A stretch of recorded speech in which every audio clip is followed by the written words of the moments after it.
have some exciting news. March 23rd to the 25th, Phantasma will be exhibiting at the Game Developers Conference in San Francisco. With nearly 30,000 gamers and game developers in attendance, the Phantasma team will be hard at work recruiting new soldiers, increasing adoption, and most importantly, introducing game developers to the power of Phantasma's Layer 1 Smart NFT ecosystem. Come see us at the booth. We'll have game access NFTs from Ghost Festival, Blood Room, 22 Racing Series, Wildcard, and Wonderman. Plus other NFTs from partners like Save Planet Earth and Light 45. And some old school non-NFT Phantasma swag that you can use outside the metaverse. Come meet the team, as well as other partners and recognizable YouTube soldiers. And grab a free exclusive Phantasma t-shirt or follow us on all of our socials to get live updates from the show floor. This community is about to explode. The world is just starting to discover the metaverse. Just wait until they get a load of Phantasma. Hey, well, good afternoon, everybody. Well, good morning as well, or good evening, depending on where you are. This always seems to be the start of these types of events. And today I got to, I should probably apologize a little bit. Anybody that started a little bit early saw the first blip of today's call. We've got our video guy, Dylan, that you guys are going to meet next week in San Francisco. But he's on a beach somewhere in Hawaii. And boy, it's putting an impact on our end. But nonetheless, I am really excited to pull this off. And, anybody that knows me is keeping my fingers crossed that the technology is going to, hold through.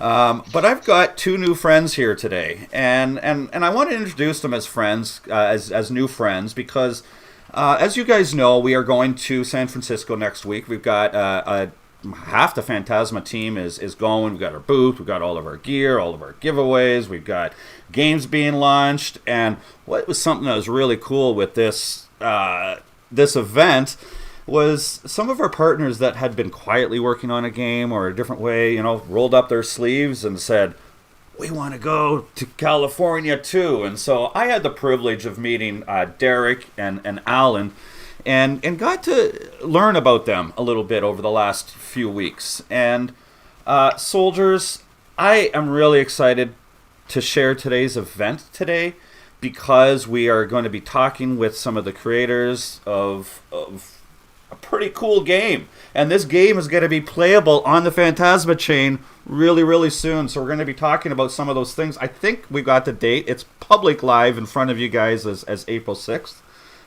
So on that note, Derek and Alan, guys, hey, man, thank you for your time. Hey, thanks for having us, Scott. We're happy to be here. Yeah, absolutely, Scott. Thank you so much.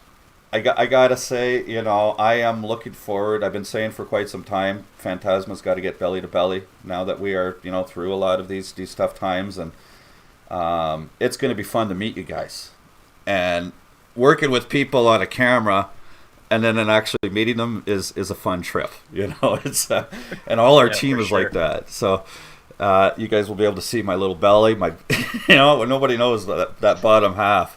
But it's going to be a lot of fun to hang out in San Francisco and play this game. But before we start talking about some of the game and the integration into Phantasma chain and some of the benefits of integrating into Phantasma, let's learn a little bit about you guys. Now, I've had that opportunity and definitely want to be able to share that. And so Derek, let's start with you and just, tell us a little bit about your role with Wildcard, but I want to learn a little bit about some of your history. What makes you tick? Okay. So I'm the lead game designer on Wildcard. As far as my history goes, I grew up in Florida, Northwest Florida. I started developing games at around, I guess, 16. I was doing level design on a MUD, which I don't know if you guys remember MUDs back in the day, like the text-based kind of multi-user kind of dungeon thing. So I worked on one called Fallout MUD back then, and just been developing games ever since. And then of course, heard of the technology and said play to earn is where to be. Yes. So how long you been making? I mean, programming or designing, building? Yes. So I started back then. It was kind of like it was inside of it was like a text-based editor. So it was just level design, working in level design. And then I kind of got into coding probably around 2006, 2007. Started kind of doing started on Ruby on Rails and kind of got the coding bug then and moved into C#. And I've been basically nonstop making games since 2016, pretty much. Yeah. It's crazy. Sometimes I hear 2016 is like that almost feels like last year, but no, that's 6 years Right, ago. that's a while ago now. Yeah. I didn't have as many gray hairs in my beard in 2016. Yeah, I didn't have as much gray hair in my hair either back then, but you know. What? So, I mean, I admire the people I work with. I admire our developers because they're tenacious. They are dedicated. They can keep their head down and focus for a long time. So, what inspires you with your development, your creation, and to keep your head down and create for the last 6 years of your life? And where does your inspiration come from? Yeah, that's a good question. I think that for me, probably, I always have to find something interesting and personal in something that I'm doing, right? Mm-hmm. Some kind of like thing that you always have to find something that excites you about a particular project. And when I will tell you because I have a bit of a history making films and stuff like that too, and working on films. In fact, probably if people look me up on IMDb, they'll find that I worked on like I was like a Steadicam first AC on a movie back in like 2012. But I was like when you're doing those kinds of things, right? You're working towards another vision, and you have to find yourself in that. But then obviously with game development, since I was kind of like always developing my own games, it's easy to form the game kind of around your vision, and makes it a little easier to really like do the stuff that you like. Like I love CCGs, right? So as soon as as NFTs lends itself so well to CCGs, that whole physical card trading aspect just integrates like almost immediately. That's the first thing you think of when you think of an NFT, right? Is being able to have a unique card, right? So I really like, this was a great opportunity to build a CCG, which I just absolutely love them. So that's pretty much what led to Wildcard, That's awesome, man. And Wildcard is actually I can't really call myself a big gamer, but I do have appreciation for certain types of games out there. And a CCG is not something that I've previously engaged in. And after the last 6 weeks of learning about that style and whatnot, I am inspired to be able to share Wildcard on the Phantasma chain. So I'm excited for our audience to be able to get the full chain integration and come April 6th. But now, Alan, let's learn a little bit about yourself, and then we can move in and start talking a little bit about this game and some of the fun stuff why we're here, all the crypto. And what's your role with the organization? What do you do, man? I try not to do much, to be honest with you. Right. Unfortunately, crypto never stops. But no, I'm the chief strategist officer. My goal is to monetize our assets and to bring aboard more assets that fit into the company structure of what type of games or projects we want to tokenize. So Wildcard is obviously our first game that we're creating a token for. And we have some tokenomics we have to run. So I'm more of the numbers guy. I've been in finance for the last 25 years. I have a real estate mortgage broker. I've been a penny stock, OTC trader for the last 25 years. So I really love the technology side of investing. And obviously crypto fits that mold. And now trying to tie in real world assets into crypto, into the blockchain, is kind of where I'm really, where I like to flourish. Like where Derek said, it's the enjoyment of figuring out the puzzle. How do I take this real world asset or income and put it onto the blockchain and make it successful? Making sure that the economy balances out, making sure that the token holders are rewarded by investing, and making sure that it's legitimate, ideally, because what I've learned from the crypto space is there's a lot of great thought process, a lot of thought goes into a project, but not a lot of hard work, right? They make it really imaginary. They get you hyped up. They get you wanting the FOMO into a project. They show you a trailer. They show you possibilities, but then that's as far as it gets. Then you have the team or whoever else takes that money and runs with it. So being on this side of the fence where we actually have to complete and get the project to market and make sure that it's a well-functioning utility, I'm enjoying the full circle of it, right? Because you have the ambition, and then you have the reality.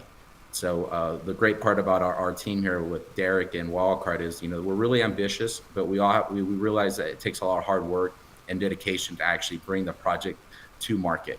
And it's really exciting that here we are 3 weeks away and we have our first utility come in the market with Wildcard. And it's been a lot of hard work, stressful nights, crypto don't sleep. And, you kind of have to, you have to kind of wing it, to be honest. Like, you can't just pick up a book and figure out like, oh, what do I do here? We're kind of in the uncharted territory where, we have to overcome these obstacles that are in front of us every day. And the challenging part is to do it. And I think that's what makes what we have a great team here, is that we flourish under the pressure of getting something done. And we understand that there's no turning back. We have to find answers to our problems. And it's been great. The community has been supporting us. The game that Derek developed is just out of this world. It hits all the check boxes of unique, fun, engaging. It has everything you want in a blockchain game that's not out there right now. And it's going to be really great to see what the public believes or thinks of it. Everyone we've showcased this to, from investors to our community, really enjoys the uniqueness, the originality of the game. And I'm really intrigued to see this thing, flourish. So it's been fun. That's amazing, dude. You hit some really cool points there. And, there's three key words that I think are very important in the crypto space and for Phantasma, and something we take pride in, that the Phantasma chain provides use utility. And of course now we're focusing on elements of adoption, but that word utility is a big notion of that. And we're trying to dispel that notion over in the blockchain world, or of a Phantasma, of what an NFT truly is, or the difference between a smart NFT. And what I heard a statistic, where we have a statistic, that the GDC, the Game Developer Conference that we're going to next week, 87% of game developers that were interviewed think that the NFT is the devil to the gaming industry. Here I'm talking to some gamers that understand, and you're throwing down the term utility. Like to me, that's where the goosebumps come into this. That we are paving a new pathway. And you would use the term blockchain game. Well, let's just drop blockchain, because it is just a quality video game that has enhanced value from the blockchain, right? It comes afterwards. It's still a great game first and foremost, more than anything. And all we do at Phantasma is just kind of provide a little bit of support to enhanced functionality. But guys, on that note, we're going to take a little break. We just threw up a new website there. Jot this down. Go over to phantasma.io/wildcard. We're going to have an NFT drop of sorts, and the team is putting together some collections and whatnot. And, just as a reminder, this game is available to be played on the Phantasma chain April 6th. So guys, we'll be right back. Much like parfaits, onions, and ogres, smart NFTs have layers. Essentially, you can nest NFTs inside of NFTs like a Russian nesting doll. But unlike a Russian nesting doll, you can nest Phantasma smart NFTs infinitely. without limits. This can be used for loot crates or bundled content like bonus features for a film, album, or special edition game release. This concept of infusion is already being put to use by games like 22 Racing Series and Ghost Festival. Both games allow you to purchase an NFT and burn it to access the NFT items nested inside that can be used in-game.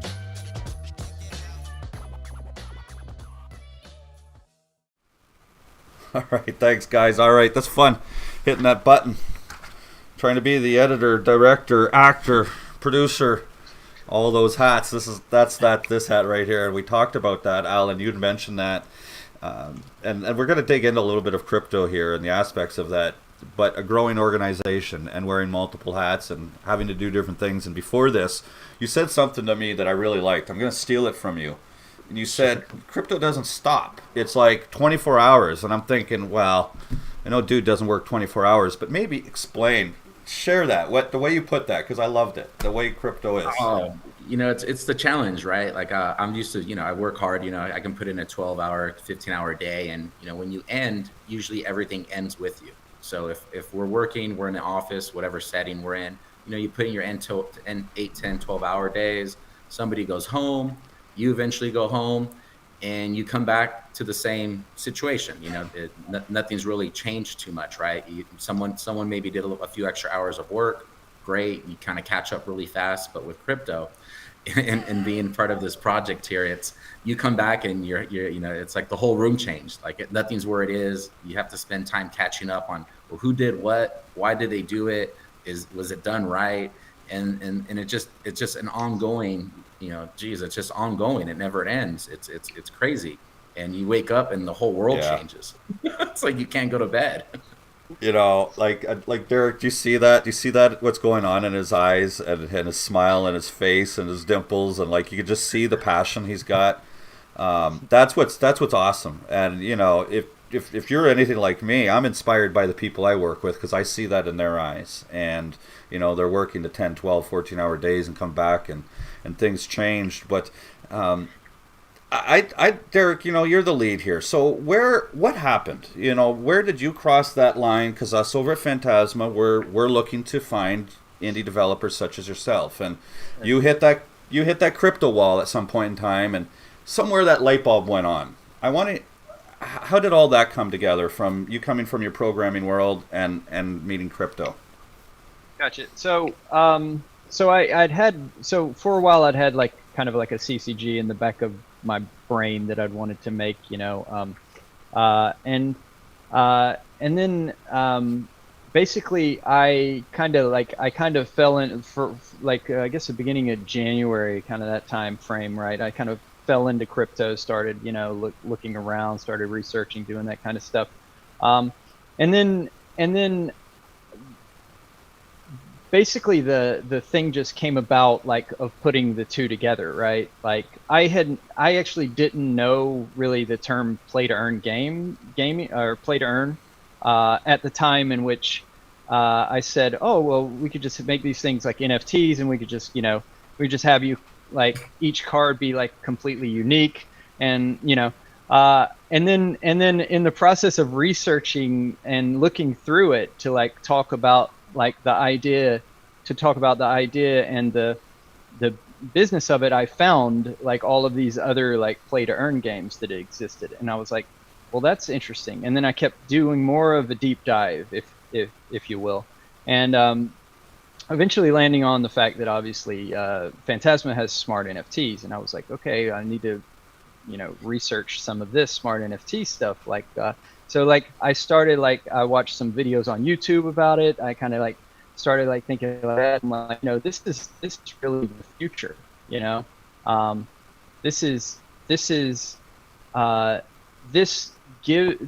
have that on-chain changing ability like that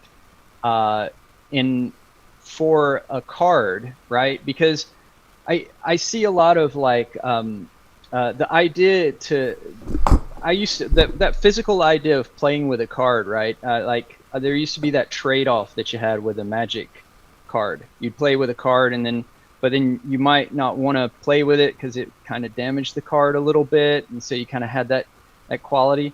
So I started thinking about the fact that, like, okay, these kinds of things can be tracked with like a smart NFT, you know? And so that's really what like led me to kind of Phantasma and the idea of having smart NFT cards inside this game. Yeah, that's the path. Yeah. It's you know that the whole notion of stories. I just love hearing people's story, and I think everybody's got a story, and that's why we started SOULdiers Stories over at here at Phantasma to kind of share everybody's journey and life. Everything about life, more or less, is a journey. It's not necessarily the destination, and Right. we can learn a lot from our particular stories. But I'm fascinated by hearing developers' stories hitting that crypto world and going, wait a minute. I can do this and I can do that, and that's what I'm inspired for next week. When at least from my perspective. Now, granted, for your world, you're going to be running in against 9 out of 10 of your other developers you speak to. Can be, why the f you guys doing this? What's PDE? And then you're going to have to overcome some of these current challenges right now. That some people say that PDE is some sort of pyramid of sorts, and it's just a matter of dispelling those notions and proper education, and how when you could build your tokenomics and the amount of effort that has gone into all of your tokenomics. We cannot spend the time right now. We don't have the time because you guys have stayed up at night thinking about this stuff, and that's your economy. And to me, that's just that's what does keep me up at night, just thinking about the aspects, the ability you have to create and control your economy and provide that utility to your users to increase their enhanced play. Now, Alan, how about yourself? We've learned a little bit about your background. Where'd you crash into the, all the guys over here at Wildcard and this organization, this journey that you're on? I started off as just being an investor. I got into crypto. They realized I was a pretty big investor in this space, and they kind of just started asking me questions about the project and what would work, what wouldn't work. Yeah. And like I said, I've been in startups for the last 25 years in the penny stock world. So this high risk, high energy type of high return potentials are kind of like what I enjoy. So when they started asking me questions, I just gave them my feedback, and then they realized that I have a little bit more to offer the team based off of my track record and my history. That we kind of just started working together and helping with things like the tokenomics, what makes a fair ecosystem, and just really wanting to be transparent with what we're accomplishing on the blockchain. And if you were to spend some time and look at our tokenomics, we've made this project or this game. Thinking about the holders, thinking about the investors, thinking about the players, and we're not here to, we're here to keep the project moving, but allow the participants to earn the rewards of playing, like you would if you're, let's say you're EA Sports, right? You play FIFA, you buy the game for $50, you buy the in-game merchandise.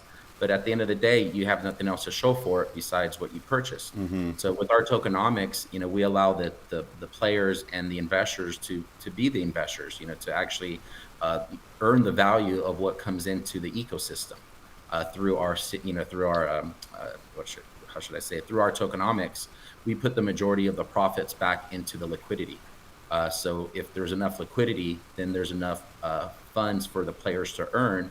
And then the investor always is aware that as the game grows, more money would come into liquidity, and the more that's in liquidity, then obviously the higher the token price would be.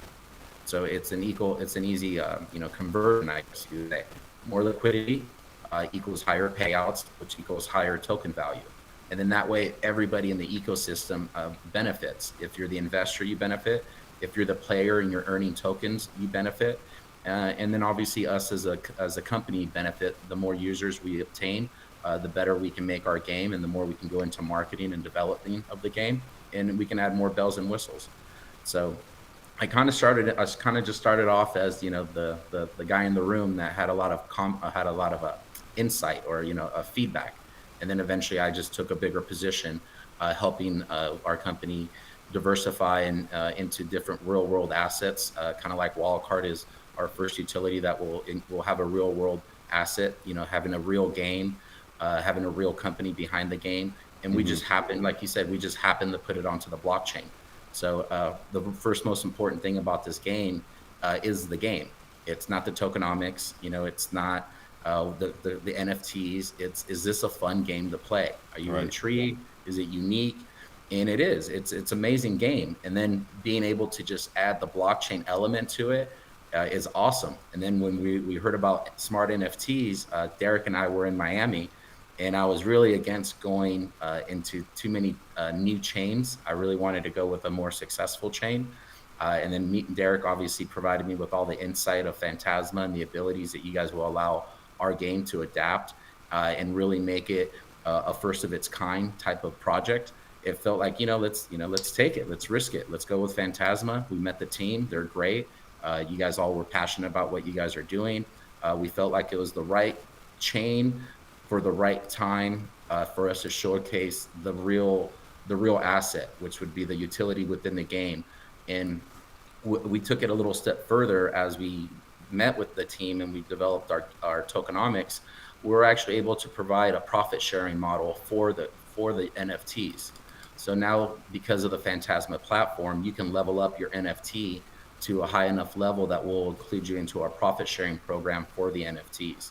That way, any revenue we receive from licensing deals, we have another project that's going to be using the characters within their storyline. And then we also have merch that's going to be using the 2,500 unique characters. So we have other ways to generate revenue from this game. And we want the holders of these NFTs to partake in that. And because of us being on the Phantasma chain, I believe we'll probably be the first that allows us some type of profit sharing for NFTs that through a game. So I think this is all, like you said, revolutionary. It's first to market. Things just change and adapt every day. And the more we get comfortable with your platform and within our own game, we want to find more ways to monetize it in order for the holders and the players to partake and earn more rewards or earn more whatever. I think this game is kind of like what blockchain is meant to be, where if you want to be if you want to manage your finances and be in control of your bank and move money around the way you'd like, that's what you can do with the blockchain.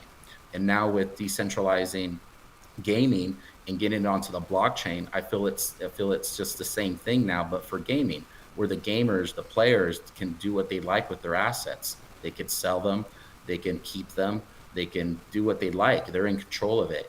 And us as the provider of this platform, we need to ensure that we have a transparent, honest method of rewarding the players and the investors.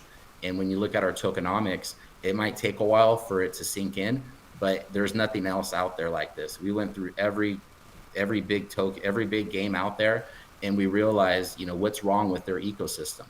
And it's usually that the company or the provider of this platform wants to keep all the revenue. They want to find other ways for them to milk the players, either by staking or providing a whole nother token. And we realize it doesn't have to be that way. Why can't we just do one token for one game and make everybody happy? The investors, the players, the community. And we think with our tokenomics, we accomplish that. Boy, there's some really good points that you've thrown out there. And, I'm going to switch the screen right over right now. We'll throw up the link tomorrow. You guys have a token sale. Everybody go and check out wildcard.io and learn about the tokenomics that Alan is talking about here. It's absolutely fascinating. And so there's a couple of points here.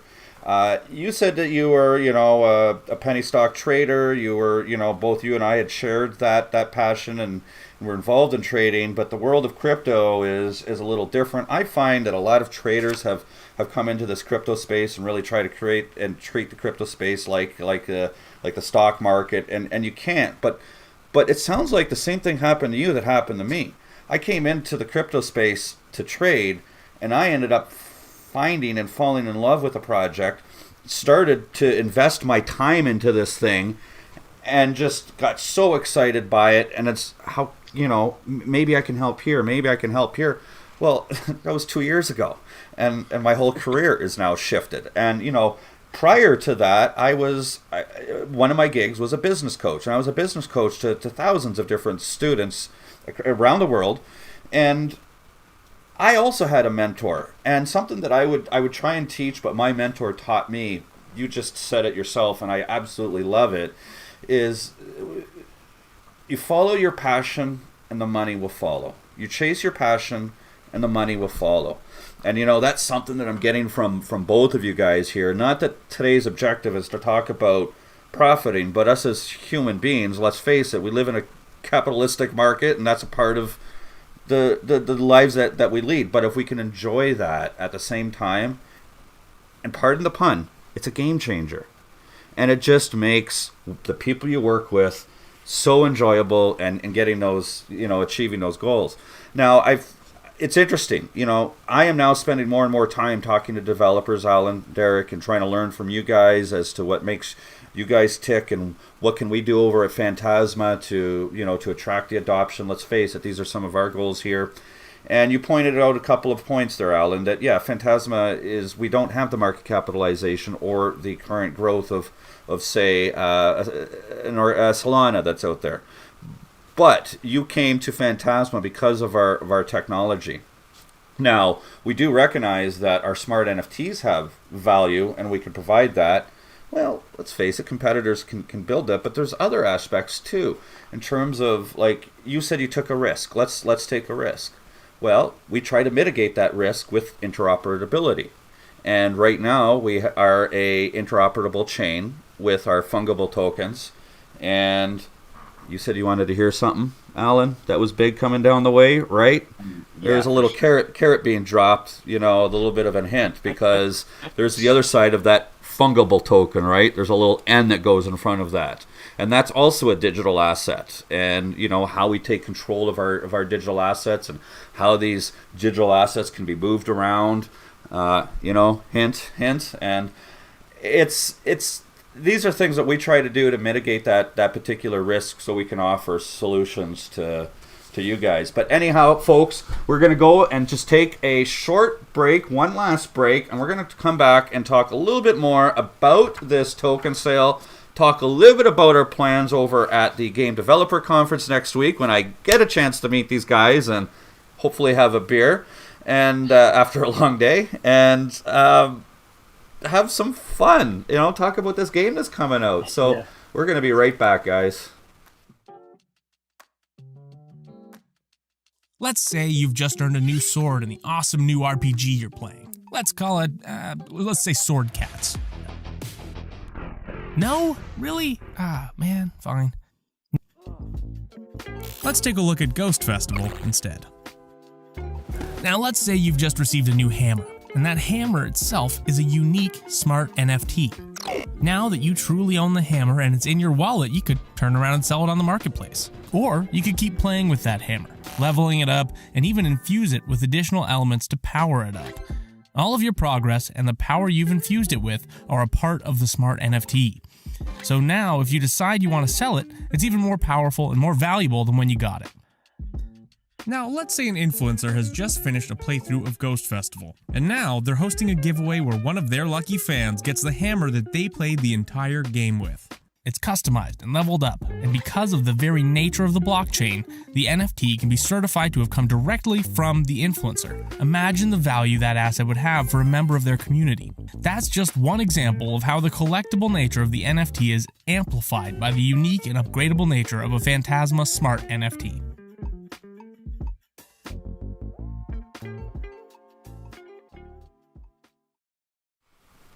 And welcome back, everyone. We were just having a conversation. Let's get this token sale information up on the screen. Let me take that down for a moment. We were just having a quick little conversation. This game, Derek and Alan were just letting me know that they're doing something special for the Phantasma community. And before April 6th. And so go to phantasma.io/wildcard. I believe that there is a wallet address that's on there. If you don't have your wallet address in right now, just type in wildcard into that field. All right. The reason why I say that is everybody that either gives me a wallet address or gives me that wildcard tag is going to get something special along with the airdrop. Okay. Let's go ahead and get back to this game a little bit. And Derek, I think, like, you know, in sales and marketing, we have what's called an elevator pitch, right? When you go and you get on an elevator and somebody asks you a question, and well, you got 30 seconds to tell them what you do. So I'm putting you on the spot, and you know, I want to hear your elevator pitch for Wildcard. Okay. So Wildcard is a collectible card game. It's a battle card game in which players take control of these creatures that are the combination of item and animal that all have unique mechanics, and then they battle against each other, and the winner actually ends up with some wildcard token. That is very brief right there. Were you getting off, like, with the elevator pitch, were you getting off on the second floor, right, or were you getting off on the fifth floor? Because I've got different ones. Yeah, what city are we in, and what building are we in? You're in LA, aren't you? I am in LA, so there's not very tall buildings out here. Where are you, Alan? Right now I'm in Utah. I'm born in Nicaragua, raised in Orange County, California. I'm in Utah right now. God, I can't wait to get out to Utah. There's some real good skiing and boarding out there. My daughter was just out there, and same thing. And believe it or not, in California's got some pretty good snowboarding as well. Mammoth, yes, yeah, they do. It is. But LA, boy, we were just talking about your drive, and you guys have to drive up to San Francisco and deal with some of that California traffic. But I'll tell you, I'm in Chicago, and I can't wait to get some California sun. Yeah, it's gonna be a lot of fun. It'll be great. Yeah. So this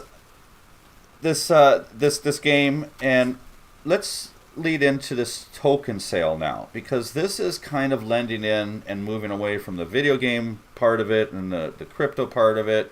What's your objective with this sale? What are people going to get, and what should they expect?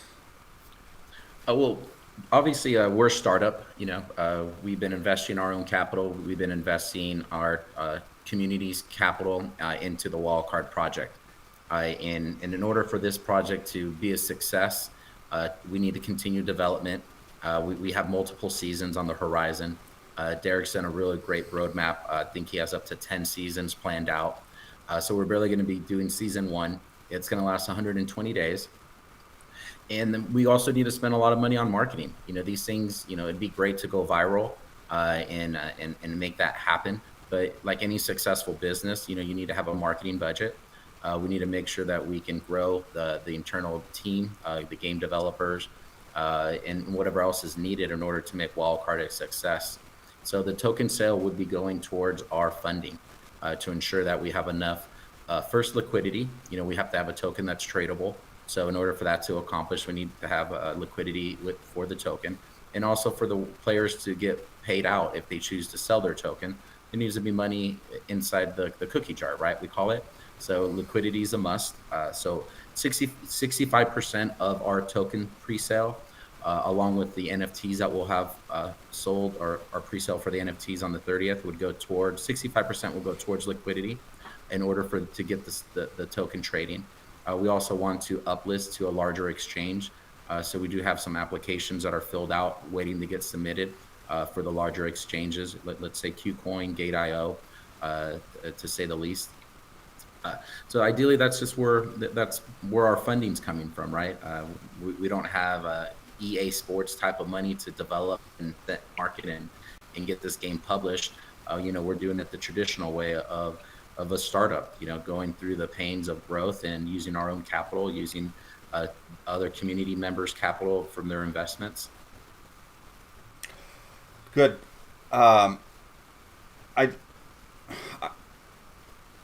I'm lost for words, because I am just trying to conceptualize everything in my head, what's really happening here.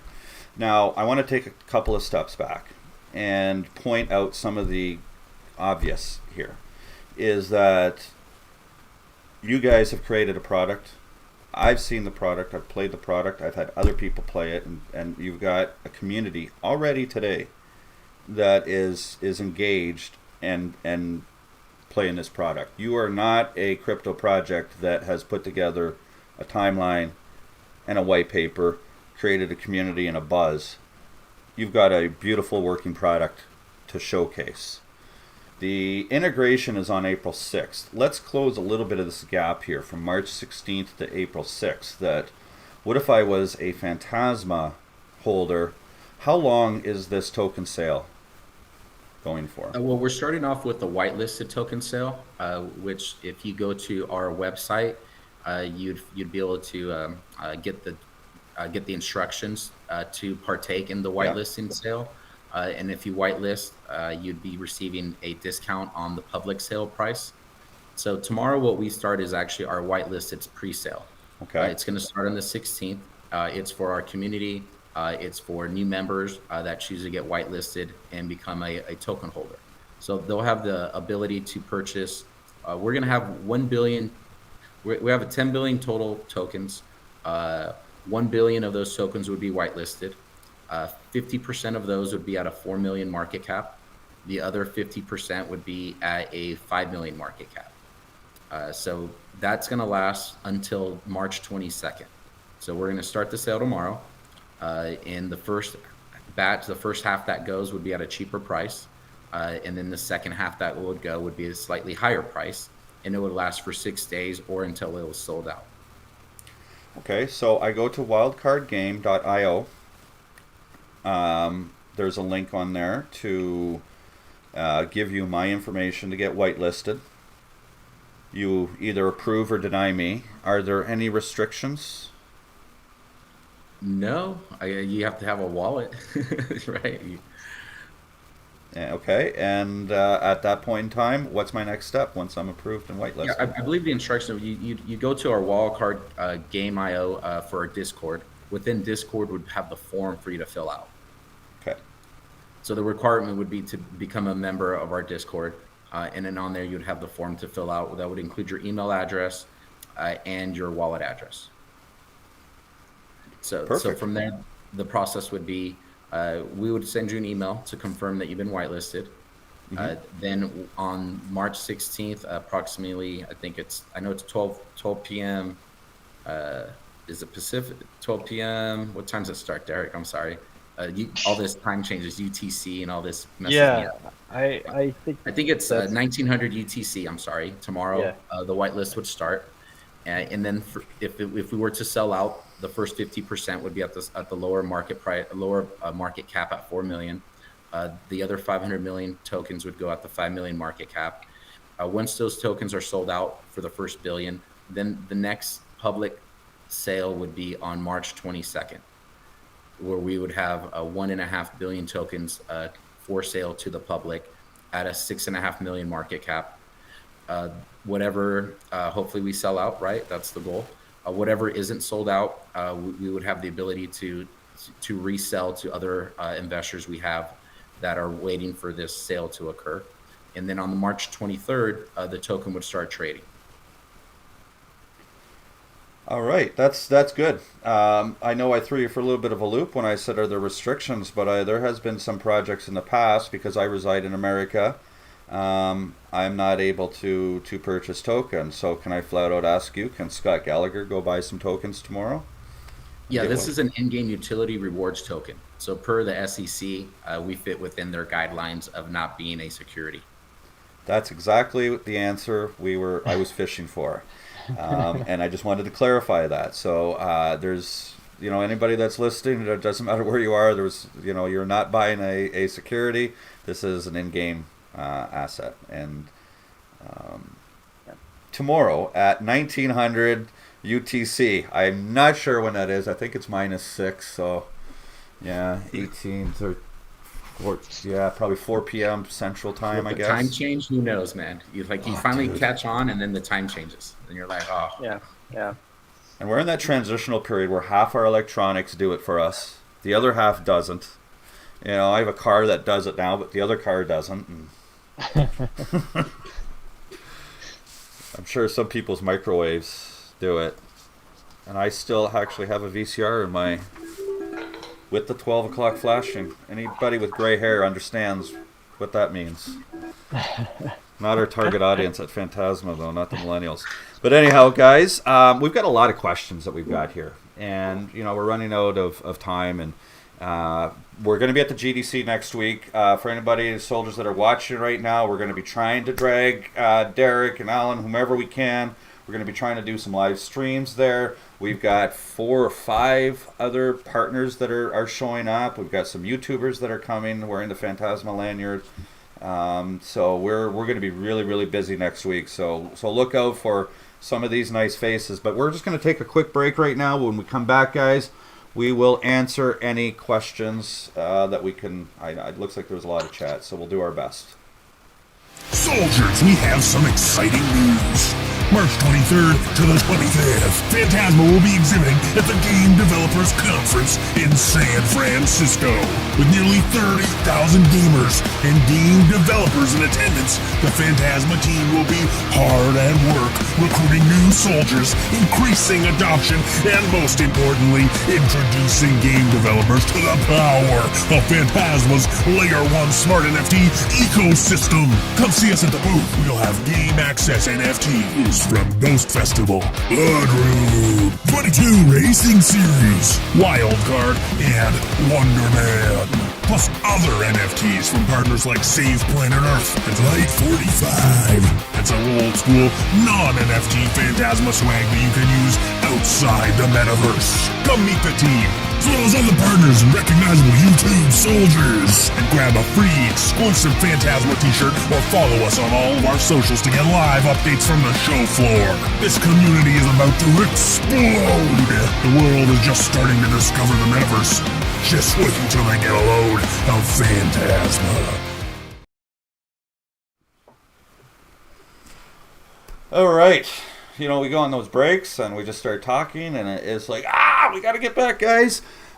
Derek is dropping something into the chat, guys. Go and take a look at it. It is their Discord link.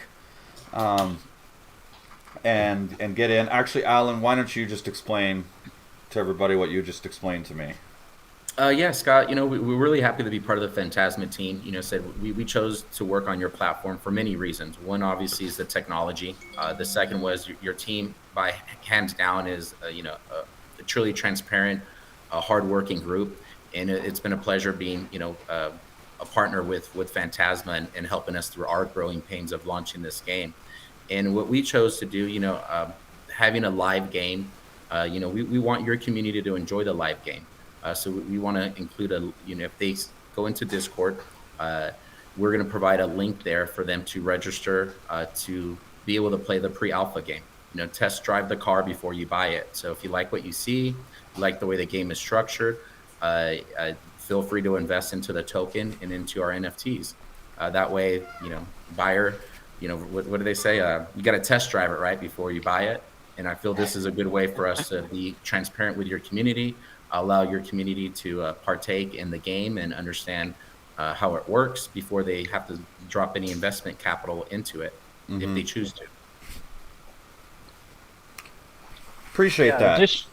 Additionally, they can report any bugs that they have, which is super helpful for me too. What were we just? It was some.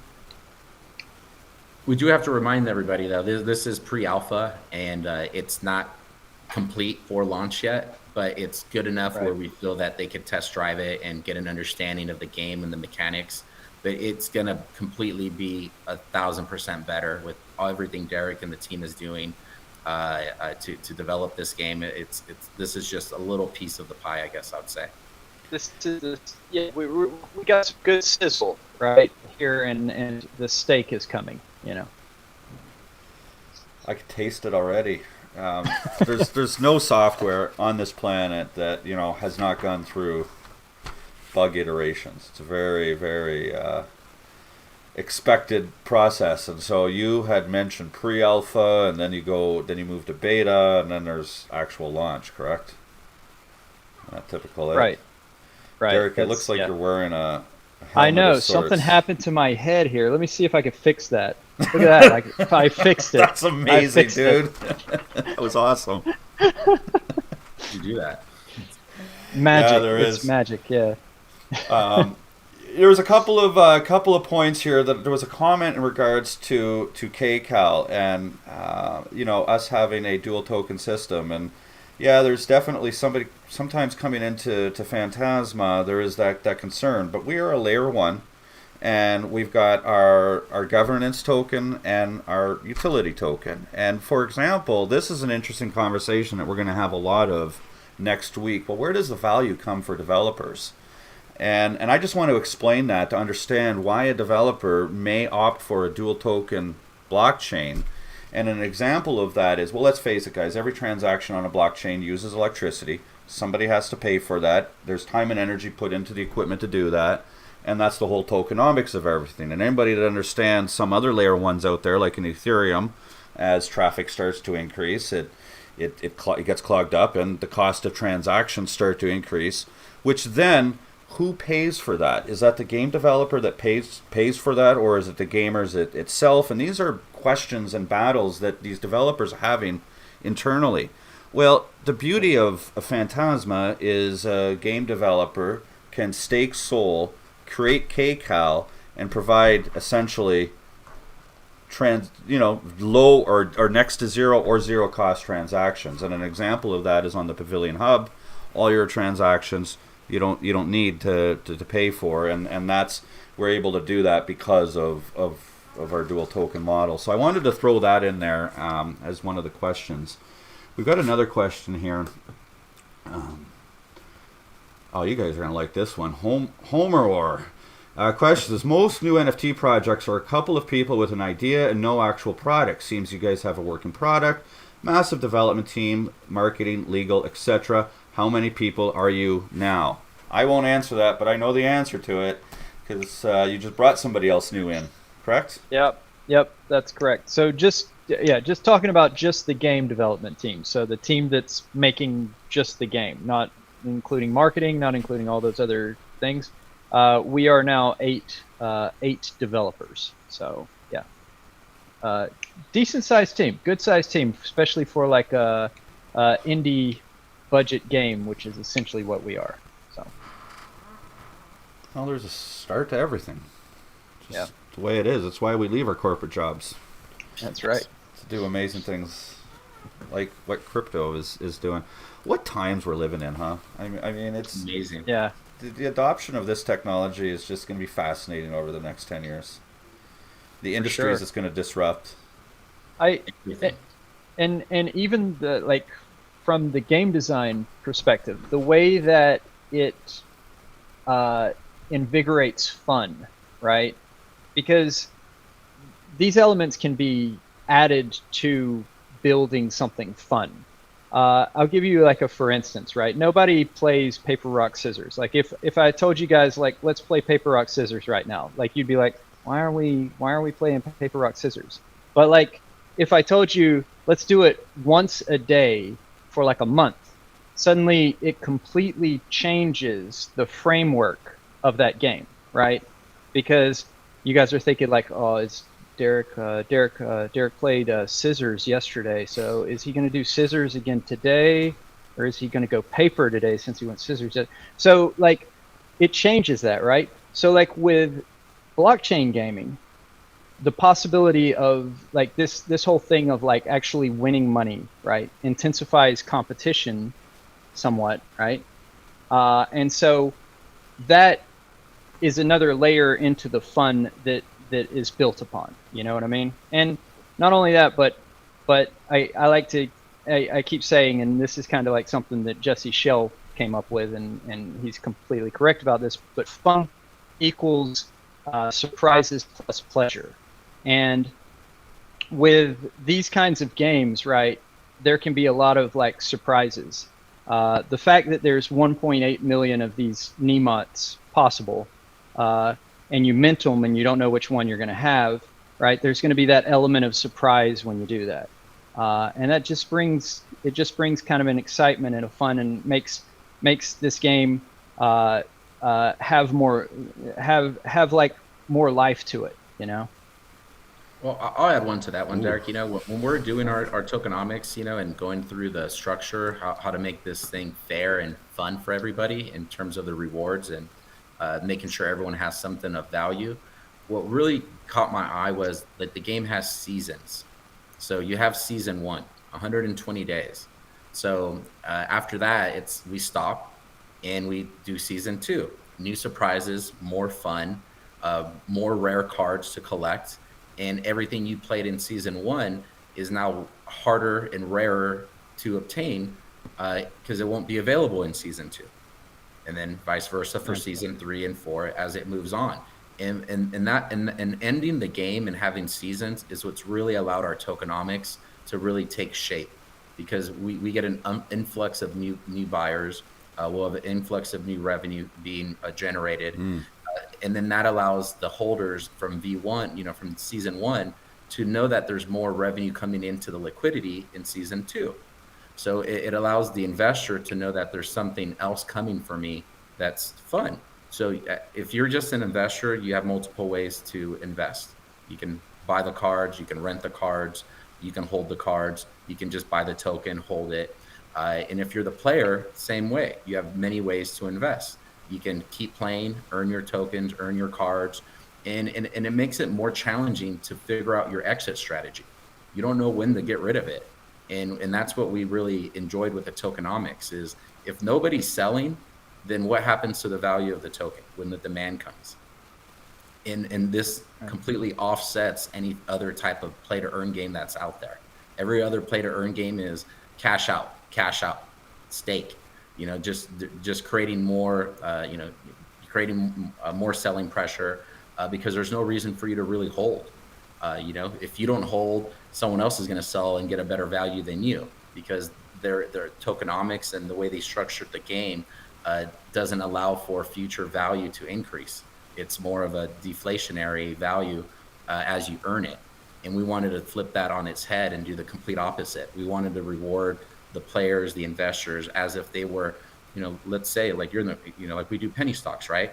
If you're a shareholder of the company, you get paid your dividends, right? Because you own shares.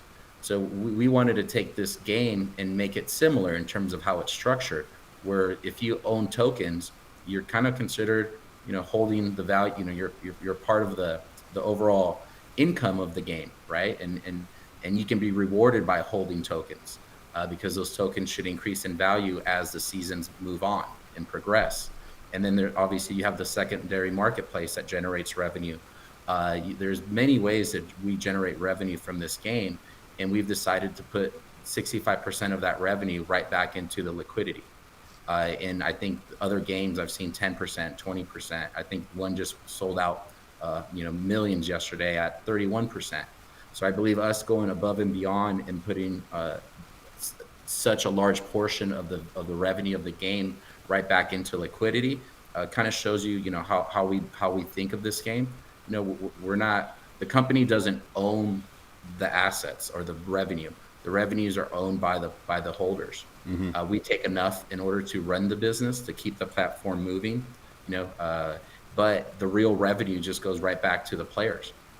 That way it's going to be a hard decision for them to think, shoot, do I sell season 1 tokens, you know, or do I sell now in season 1, or do I sell season 3 and 4 as the game keeps developing and more money gets spent into marketing to bring more awareness to our game? That's the question. That's what I enjoy of it, right? I want to see how people feel about it once they're earning and playing. I want them to feel like it's something special that they don't want to part with.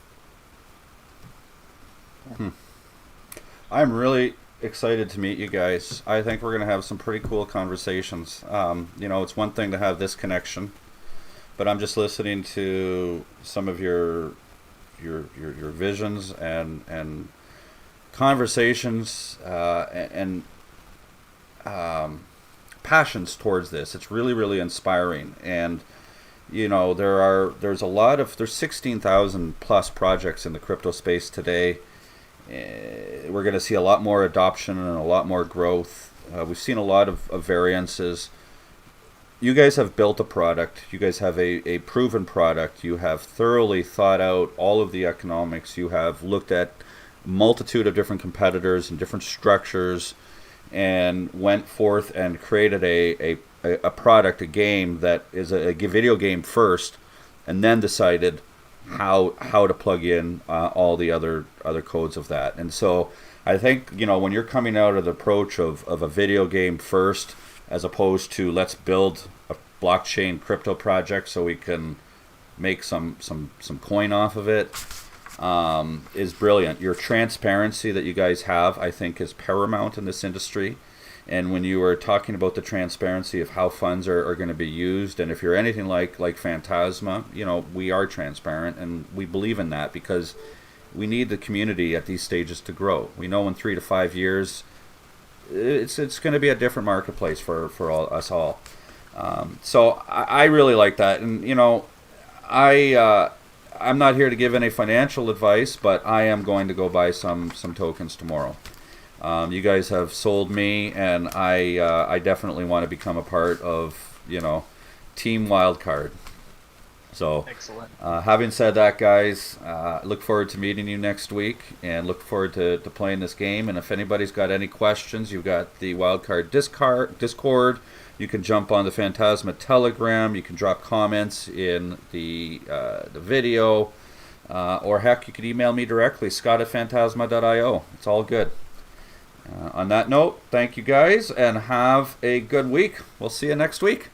Awesome. Thank you, Scott. All Thanks, right. Phantasma. Bye-bye.